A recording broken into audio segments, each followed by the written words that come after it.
कहते हैं कि हम किसी के साथ अच्छाई का बर्ताव करते हैं तो हम बदला क्यों चाहें? भगवान ने हमें अच्छाई करने का गुण दिया है, तुम दूसरों के साथ अच्छाई करें, नेकी कर दरिया में डाल। हम ये क्यों देखें कि उसको पानी पिलाए, वो हमको थैंक यू बोले, वो हमें धन्यवाद बोले, वो हमारे साथ अच्छा आचरण करे। उसका बुरा स्वभाव है, वो बुरा आचरण करेगा। मेरा अच्छा स्वभाव है, मैं अच्छा आचरण करूंगा, तो मुझे कभी दुख नहीं होगा और हम महान बन जाएंगे। हम लोग इसी में गिर जाते हैं कि हमने इसके साथ अच्छा व्यवहार किया, या हमारे साथ बुरा कर रहा है, तो फिर हम उसके साथ बुरा व्यवहार की बात सोचने लगते हैं, तो हम अपनी अच्छाई से गिर जाते हैं।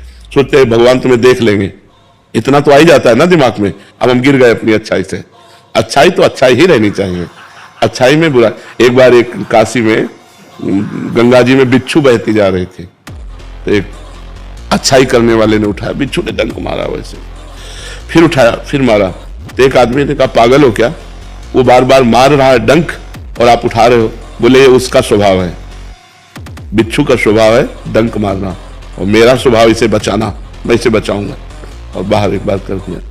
तो ऐसे जैसे गलत स्वभाव के लोग हैं, अब आप अच्छा बर्ताव करेंगे तो वो बेचारे करें क्या? उनके पास सामग्री इतनी है, वो आपकी अच्छाई का उत्तर बुराई से देंगे। आपको चाहिए अपनी अच्छाई बचाकर उनकी बुराई को वापस कर दें। वो बुराई आप पर हावी ना हो पावे, आप पर प्रभाव ना डाल पावे, तभी अच्छाई रहेगी। और ये तब हो सकता है जब हम भगवत भाव से करें।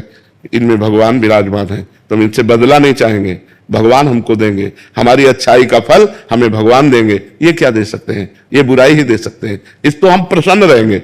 अगर हम किसी व्यक्ति से ये आशा रखें कि हम अच्छाई करें और वो हमारे साथ अच्छाई करें, तो असंभव। ये कलयुग है, यहां कपट छल, मतलब अगर आप उनकी ऐसी परिस्थिति में जब कोई सहयोग नहीं दे रहा, सहयोग दे दिया और उसको पता चल गया कि आदमी तो सरल स्वभाव का दयावान है, तो वो आपको नष्ट करने की भी सोच सकता है कि इसको फंसा लो। वो ये नहीं सोचेगा कि जब कोई साथ नहीं दे रहा था तब इस व्यक्ति ने साथ दिया, मैं कृतज्ञता प्रकट करूं। नहीं, आज का समय ऐसा नहीं। आपको बेवकूफ माना जाएगा, आप ज्यादा उदारता दिखाएंगे और ज्यादा सहयोग करेंगे तो माना जाएगा कम बुद्धि का आदमी। जी महाराज जी यही बोलते हैं। हाँ और जो छल कपट बेईमानी करे, बोले बड़े प्रवीण आदमी है।